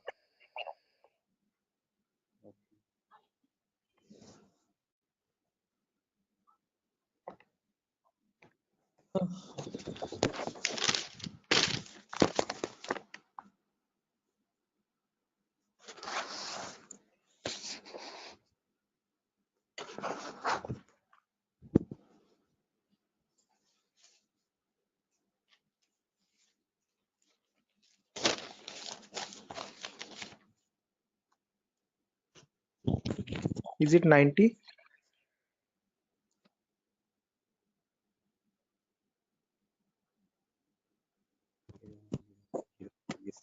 Should be 90. Correct answer, guys. 90 is the correct answer. Anyone else? Sir, are you going to provide us this text file also, or like we have to take notes in means No, handwritten notes? definitely. I'm gonna give this file at the end of the class. I'll take down all your email addresses, and on your email, I'll send this document directly. You don't need to take any separate notes, guys. I'm gonna send this document file. Just in case, as the class goes on, if you want to take down any running notes to note down any important points also, you can. Okay. But all these documents, all these notepad files will be given to you directly. Okay. So yeah, guys, I've received a correct answer from a lot of people over here. Again, as I've mentioned, just multiply the lower number with the top one and go on till the last. So this will be 2 power 0 into 0 plus 2 power 1 into 1 plus 2 power 2 into 0 plus 2 power 3 into 1, like that till the end, 2 power 7 into 0. Okay. To anywhere you have 0 over there, 2 power 0 into 0, just put that 0. 2 power 1 into 1, that's 2. 2 power 2 into 0, that's 0. 2 power 3 into 1, that's 8. 2 power 4 into 1, that's 16. 2 power 5 into 0, that's 0 again. 2 power 6 into 1, 64. And 2 power 7 into 0, 0. When you add all that up, 64 plus 16 plus 8 plus 2, you get the number 90. Anyone over here who has not got the number 90, guys, please do not feel shy. Again, if you're getting all the right answers, you're doing much great than me. In my first day, I could not solve this at all. Okay, I was a very dumb guy. So please, no shame in that. Okay, it's completely fine. Okay, because you need to get this concept very right in order to proceed with the further concepts. If you're failing at this one, it's gonna get a bit complex further down the lane. Okay, so any questions on this part? Please do not hesitate to let me know. Okay, assuming everyone has got this right. With the other, yeah, exactly. The reason I'm showing you all this is to understand the range of IP addresses now. That's a great question. I was about to ask you. Again, I tell you myself, like in a real-time scenario, you would never have a necessity to convert a binary number to decimal or vice versa. But the reason why I'm showing you this is so that we can understand the whole range. So if you remember, I've told you, IPv4 addresses are 32-bit address. Okay, so in that 32-bit address, if I wanted to get the first IP address, all I have to do is put all zeros everywhere. Okay, now when you put all zeros everywhere, when you convert that, you get the final IP address as 0.0.0.0. Okay, but if you want to get the last IP now, you have to put all ones everywhere. Okay, in all the octets, I've put all ones. So when I convert that, now there will be 2 power 0 into 1 plus 2 power 1 into 1 plus 2 power 2 into 1, all the way up to 2 power 7 into 1. So that would be 1 plus 2 plus 4 plus 8 plus 16 plus 32 plus 64 plus 128. So that is how you get the number 255. Okay, so the last IP in the IPv4 range will be 255.255.255.255. You will never have a number above 255. The reason being, now you know, because when you convert from binary to decimal, the maximum number you can get is 255 only. So you can never have an IP address like 300.250 or 700.150, something like that. Okay, that's an invalid IP. Okay, whatever IP addresses you have, those numbers will always range between 0 and 255. Okay, is this clear, guys? Everyone, why only specifically 255? Yes, yes. Any questions up to this part? Perfect. No, this is Now the maximum. Maximum. Yeah, guys, was someone asking a question? No, I just asked you. This is the maximum IP address to be connected and maximum host to be connected. Yeah, that's the last IP address you could get in the IPv4 range, Biswajit. No, this is the like from 0 to 255 hosts should be connected, I think. Not necessarily. When we talk about IP addresses now from 0000 to 255, 255, 255, 255, we have around 4.3 billion IP addresses in total. Okay. What you're referring to is classes, guys. Class A, B, C. In class C, you can connect only 255 hosts. That is a much ahead concept. We'll reach there tomorrow. Okay. That's class C. Yeah, Vidyadhar. Exactly. Okay. So we have not come up to there, guys. So let's not jump ahead. That might confuse the other students. Okay. So we'll go in a very slow pace. Okay. We'll go step by step. Okay. Let's try to now we know the range of IPs. We know what IPv4 addresses are, how they look like. Okay, and what are the total like numbers, where are they starting from, and what maximum number can they hold. Okay, we know they start at 0000 and they end at 255, 255, 255, 255. Now in between these two numbers, how many addresses do we have is the main question. Okay, how many IPs are there? Okay, so for that, let's try to understand the sequence of sequence of IP addresses. Okay, and again, to understand sequence of IP, there are two simple rules. Rule number one is always start with the rightmost value. So if this is the first IP, 0000, next IP will be 0001, next IP 0002, next IP 0003, next IP 0004. This will go on up to 000255. Okay. After that, can I have an IP like 000256? Is this possible? No. Yes, this is not possible because 255th is the last IP that you can get in any octet. You cannot get a number above 255, guys. It is a very golden rule that you have to remember. Okay. Now, once this octet has reached the maximum value, there comes the rule number two. Only after the rightmost octet has been completely filled, then go to the left value. Okay. And after going to the left value, reset the rightmost value back to 0. Okay. What I mean by that is now this is completely filled. So now this left value 0 changes to 1. Okay. And the rightmost value 255 again resets back to 0. Okay. So next IP after 000255, next is 0010. Now don't directly jump from 0010 to 0020. That is wrong again. Okay. Rule number one, always go with the rightmost value first. So after 0010, you have 11, then 12, then 13, then 14. This goes up to 1255. Okay. After that, 20, then 21, then 22, then 23. Then you have 2255, then 30, 31, 32, 33, then 3255. Like that, it will repeat again and again and again. And somewhere you'll have 2550, 2551, 2552, 2553, 255, 255. Now, both these octets are filled, guys, as you can see. Okay. Again, rule number two. Once the rightmost octets are filled, what it signifies? Those are the IP addresses, guys. Okay. So those are the IPs that devices can get in total. Okay. Okay, so continue. Right. Again, doesn't signify anything. I'm just showing the sequence of IPs. Okay. How do IP addresses progress from one another, one after the other, one after the other? Okay. Like after number one, you have number two, number three, number four. Like that, I'm showing you how IP addresses cycle one after the other. Okay. After 255, 255. Yeah. Is this class C or class B? This is the whole range of IP addresses. We have not come to classes, so forget that classes exist for the time being. Okay, I have not discussed what classes are. Okay, I have not discussed. I have not brought up the word class. Okay, so for the time being, just forget the word called class. When I come into it, then get reminded of it again. Okay, Biswajit, do not confuse yourself. I am right now just telling you how IP addresses progress from one after the other. Okay. So I'm just telling you what is the first IP. After that, what is the next IP? After that, what is the next IP? After that, what is the next IP? As simple as that. Okay. So after 00255, 255, now this is completely filled. This is also completely filled. So now this 0 changes to 1. So after that, 0100, 0101, 0102, 0103. Then you have 10255. Then after that, this 255 becomes 0 and this 0 changes to 1. So 110, 111, 112, 113, 11255. Like that, the cycle repeats again and again and again. And somewhere you'll get 01 255.255. Just like how we had 0.0255.255, you have 0.1.255.255. Then after that, from 0.200 to 0.2255255, 0.300 to 0.3255255, like that, 0.255000 to 0.255255255.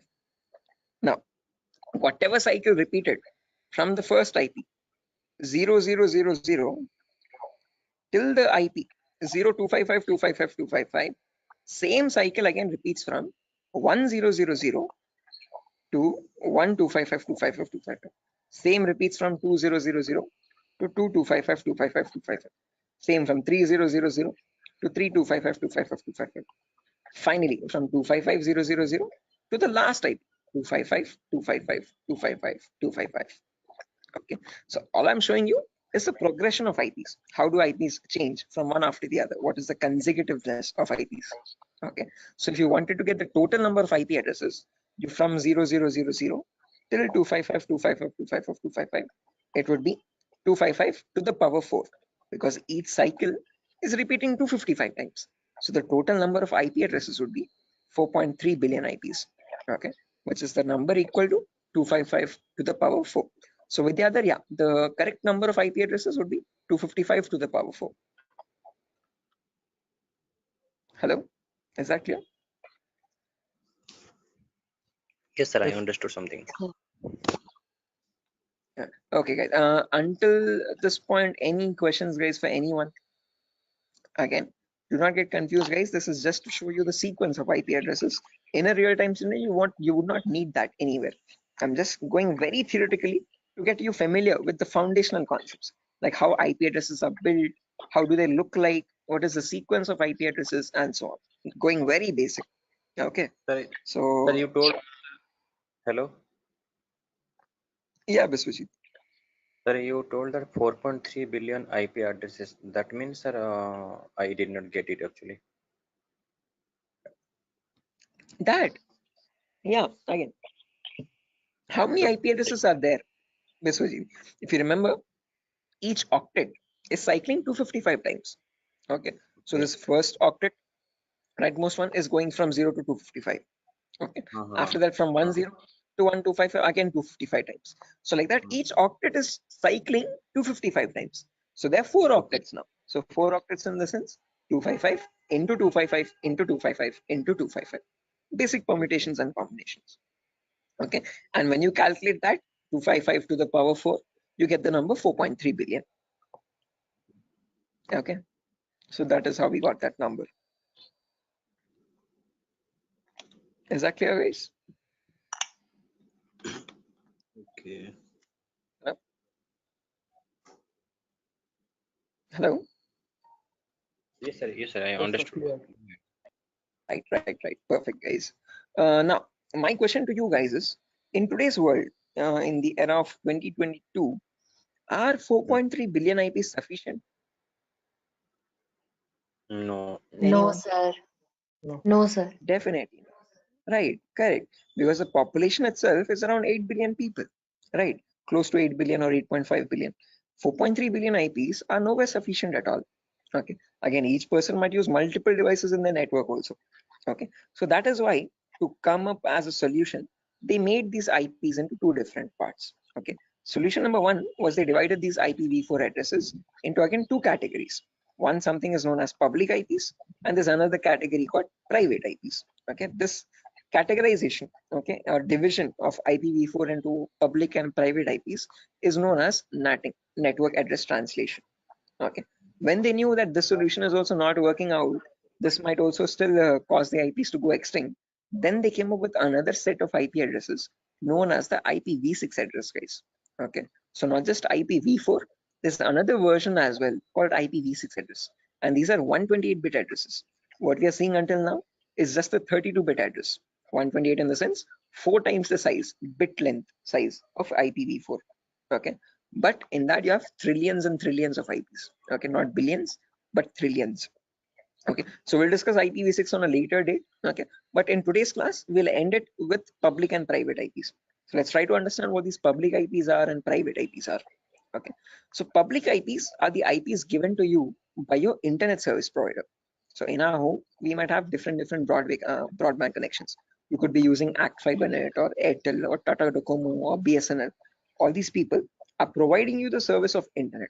Hence, they are known as ISP, internet service providers. Okay, they give you access to the internet by giving you a public IP.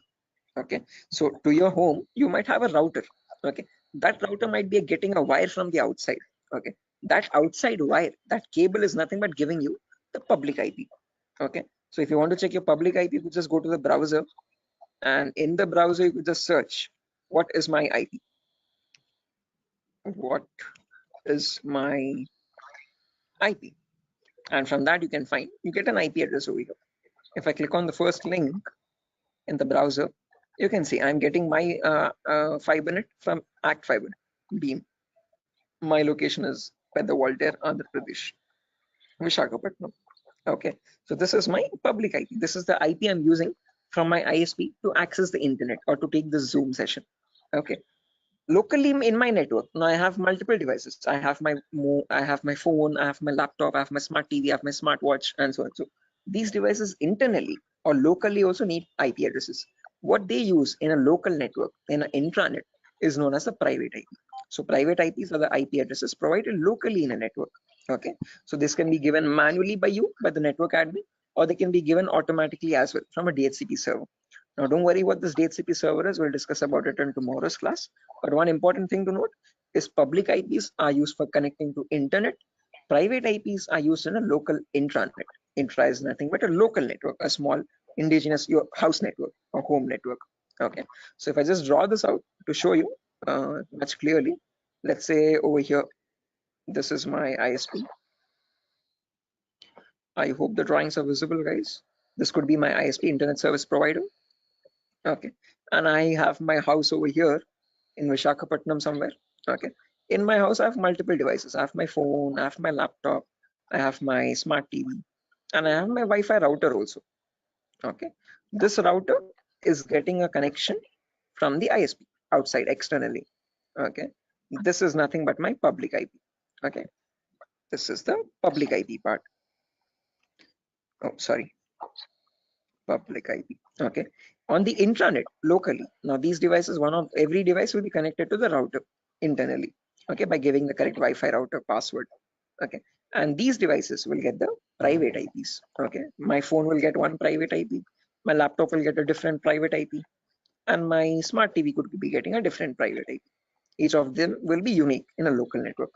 Okay, so this is where public IPs come into play, and this is where private IPs are used in a local network. Is this clear, guys? Any questions up to this part theoretically? Hello? Public ISP, private. Okay, sir. Any questions, guys? Sir, actually, internet, just. Yeah, internet is what you connect to the World Wide Web. Okay, whenever you're opening up your browser and connecting to any public website, okay, that public website is nothing but the internet facing site. Okay, your google.com or your yahoo.com, youtube.com, all these are public addresses. Okay, private IPs are the local IPs. So your inside home network is a private IP network, and that private network is known as the intranet. Okay, and this is the intranet, INTRANET. Okay, intra is nothing but local network, and this is the internet. Okay, is this clear, guys? Sir, Any I questions have or a doubts up to this? question. Yes, please go ahead, guys. Sir, why they have been given private IPs? Like they are also connected with internet somewhere around.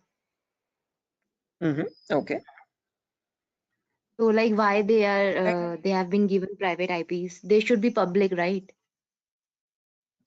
Which ones? I didn't get your point. Who's Like asking the question, guys? the devices which are in the home, they are in private IP, right? So somewhere Yeah. around they are also in connection with the ISP. So they should be Okay. public, you know. They should also be public. Yeah. So good question, Tripti, I guess. So whenever now let's notice over here. Let's say I have one phone over here and I have my laptop over here. Okay. let's say my brother's using my phone at the moment. Or let's say this is my phone. I'm browsing Facebook from my phone. My brother is using his laptop and he's also browsing Facebook. Okay.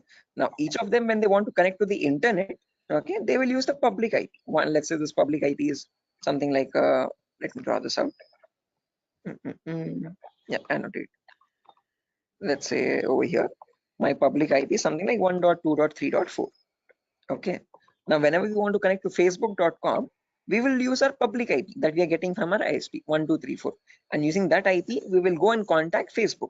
And from Facebook, we will load our pages, internet or our Facebook feed or whatever it is. Okay.